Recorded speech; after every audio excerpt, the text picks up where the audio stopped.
राधे राधे। ओम नमो भगवते वासुदेवाय नमः। जिस प्रकार शिखर वायु वाले स्थान में रखे दीपक की लो शिखर होती है, उसी प्रकार योग का अभ्यास करते हुए योगी का चित्त भी परमात्मा में शिखर रहता है। जब योग के अभ्यास से चंचल मन शांत हो जाता है, तब आत्मा स्वयं ज्योति स्वरूप में आत्मा को देखकर आत्मा में संतुष्ट हो जाती है।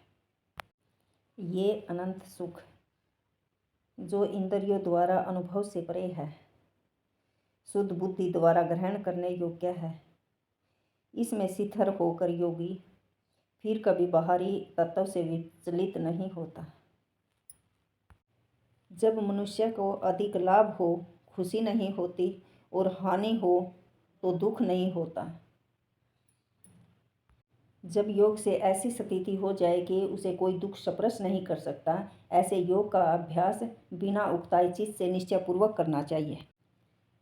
संकल्प से उत्पन्न होने वाली सभी कामनाओं को पूरी तरह त्याग करके और मन के द्वारा इंद्रियों को सभी ओर से हटाकर धैर्य से बुद्धि के द्वारा संसार से धीरे धीरे ध्यान हटाकर और मन को परमात्मा स्वरूप में स्थित करके फिर कुछ भी न सोचें। जहाँ जहाँ यह चंचल और अस्थिर मन विचरण करता है, वहाँ वहाँ से हटाकर परमात्मा में लगाना चाहिए। जिसका मन शांत है, जो पाप रहित है और जिसका रजोगुण शांत हो चुका है, ऐसे ब्रह्म रूप हुए योगी का उत्तम सुख प्राप्त होता है। इस प्रकार अपने मन को सदा परमात्मा में लगाता हुआ पाप रहित योगी सुखपूर्वक ब्रह्म स्पर्श का परम सुख प्राप्त करता है। ध्यान योग से युक्त अंतःकरण वाला योगी अपने स्वरूप को सभी प्राणियों में देखता है और सभी प्राणियों को अपने स्वरूप में देखता है। जो मुझे सब में देखता है और सब को मुझ में देखता है, उसके लिए मैं कभी अदृश्य नहीं होता और वह मेरे लिए कभी अदृश्य नहीं होता। जो योगी एक भाव में सभी प्राणियों को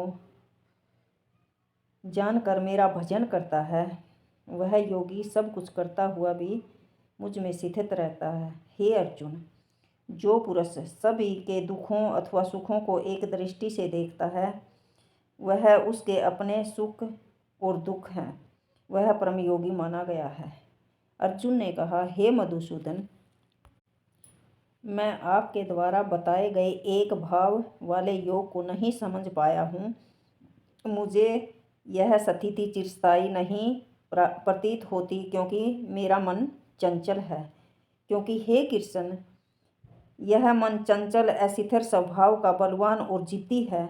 इसे वश में करना मैं वायु को वश में करने की तरह कठिन मानता हूँ।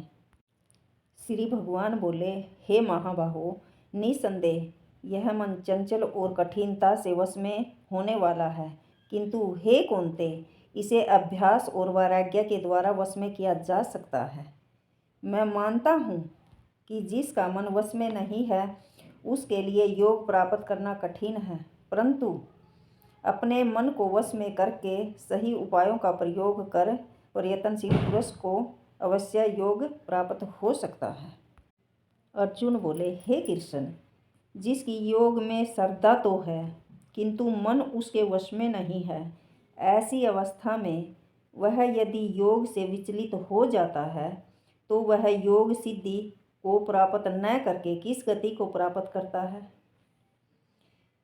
हे महाबाहो, क्या वह साधक ब्रह्म प्राप्ति के मार्ग से विचलित व निराश्रित होकर छिन्न भिन्न मेघ की भांति दोनों कर्म अथवा ज्ञान के मार्ग से भटक कर नष्ट तो नहीं हो जाता? हे कृष्ण, मेरे इस संदेह का पूर्ण रूप से निवारण कीजिए, क्योंकि इस संदेह का निवारण करने वाला आपके सिवाय कोई दूसरा नहीं हो सकता।